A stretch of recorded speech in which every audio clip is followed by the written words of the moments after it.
Social media has connected people across the world, allowing people to share many pieces of their lives, including their successes.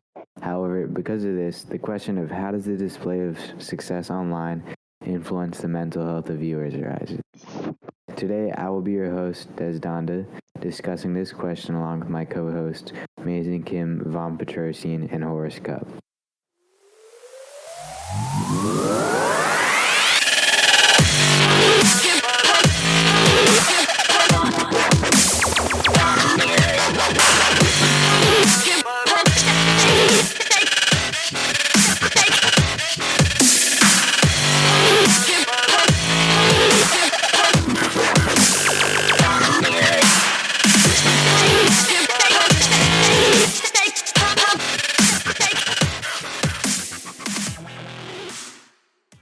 Comparing yourself to others online, feeling like you don't measure up.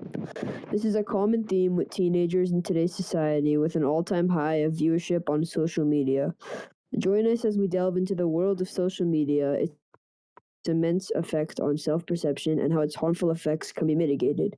Currently, there are many people who use social media. It's nearly used by everyone. You have students, teachers, parents.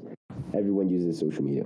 However, due to this extreme usage, it's important that we discuss the question of how does the display of success online influence the mental health of viewers.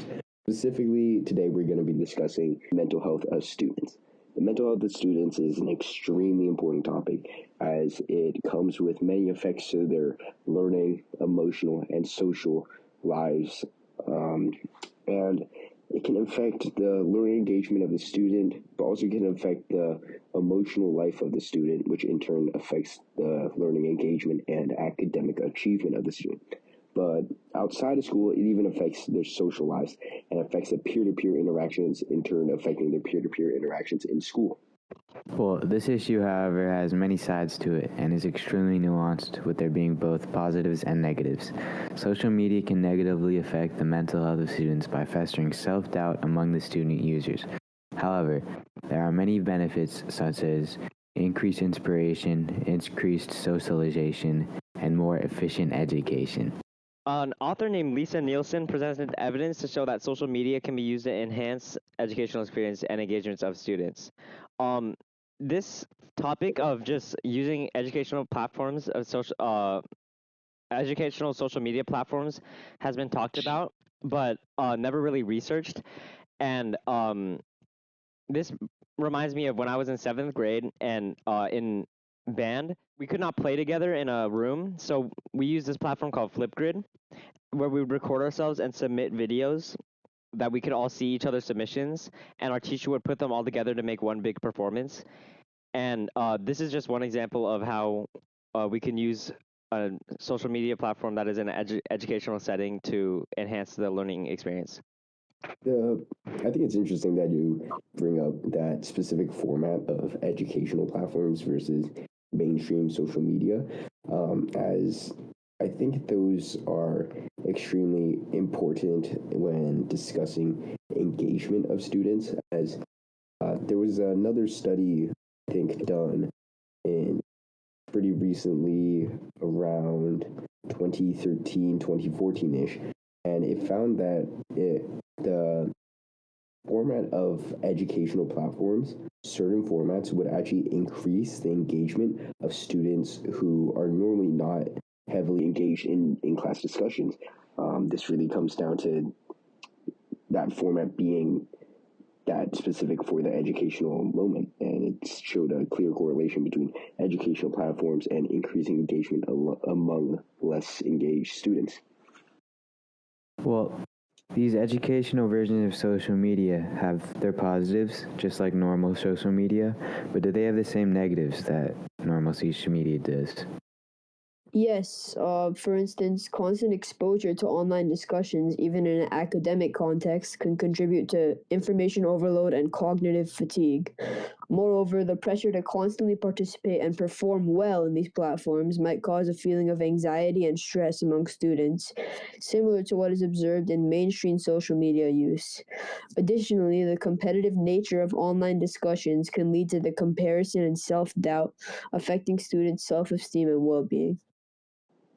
It's interesting that you actually bring up the topic of competitive nature and competition, as I think that's a really important aspect of the whole school system that students must go through, as without class competition, it can heavily affect the learning engagement of a student.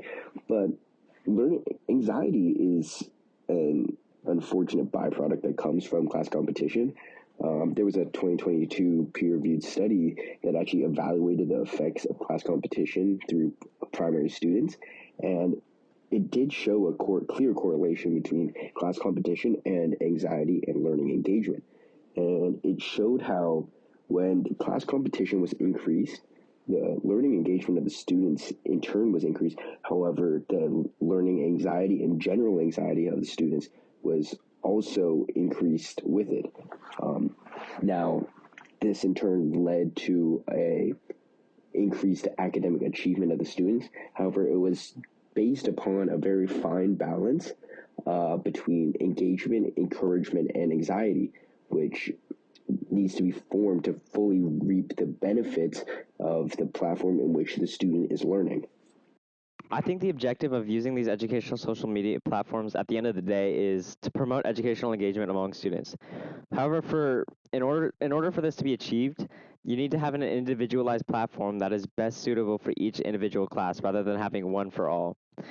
To achieve and discover an individualized platform, there must be an analysis of what aspects of social media formats contribute to different responses from students. And in turn, we use that knowledge to find the best educational social media platform for that class. Some more examples of these educational applications can be Instagram for like visual storytelling assignments, Twitter for real-time discussions and debates, or even TikTok just for like some short educational videos. So I guess overall, it really seems to come down to finding that balance and analyzing what makes that platform really helpful for that certain use case scenario, creating individualized platforms for each individualized opportunity, in turn creating that whole balance in that schooling system that's necessary. Thank you for listening to this episode of the podcast, and we would like to give special thanks to these authors of the research studies, papers, and articles that we used within this episode. Sperling J., Haslam D., Baker S., Catella K., Mayo Foundation for Medical Education and Research, DePietro P., McGuff, BL, Solomon D., Koza I., Nielsen L., Lee G., Lee Z., Wu X, and Jen R. And for the music, we got off of Ben Sound from Benjamin Tissot.